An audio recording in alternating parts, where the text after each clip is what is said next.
In this video, I'm going to teach you how to do the chain stitch with the thread double back. First, you want to cut enough embroidery floss so that you can do a whole stem, but not too much that it's going to get knotted and be more of a hindrance. Next, thread the needle. I brought the two ends together and tied them, but you don't have to tie them. You could just bring the two ends together and have the needle in the middle of the thread. Then you bring the needle up through the first hole from the back to the front. Even though I tied the thread at the end, it could still slip through the hole, so I pinch it down in the back. I leave enough room so that if I want to tie it again, I can tie it again. For first stitch, we're going to create a loop.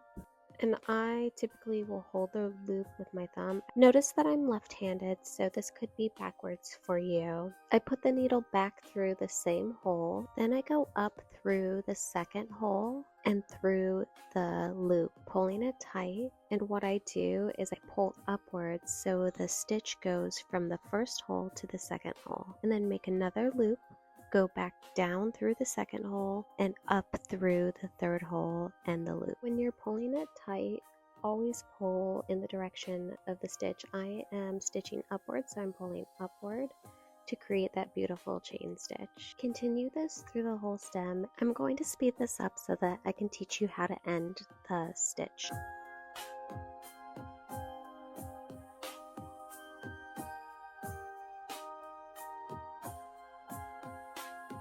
After you get a few stitches in, you can turn it around, and if you want to, you can retie the bottom so that it's nice and stable.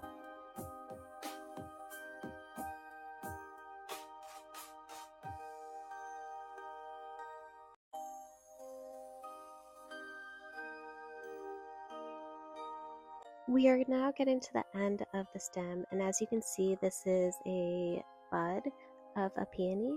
So buds typically have a little bit of green around the bottom. Anatomically, this is the sepal. The last hole on the stem I'm going to use, and I'm going to fan this to 3 different holes using the chain stitch. You can also just use a regular stitch for this and fan it. I'm going to create the loop on that last hole, bring it back through the hole, and then bring it up through one of the 3 holes that I'm fanning it to. Bring it up through the loop and then around it, kind of move the loop and that stitch over, and then bring it down through so that it doesn't go back through the loop and I lose the stitch. That ends that line, but I'm going to fan this so that it really creates the sepal of that bud. I go back up through the last hole of the stem before I started fanning it, and then I will create another loop and then go to my next end hole, pull it up through it, end the loop, tighten it, bring it back through, and I'm done. I've created the sepal of that bud. Now that I'm done with that line of stitching, I can turn it over, cut the embroidery floss, and secure those stitches.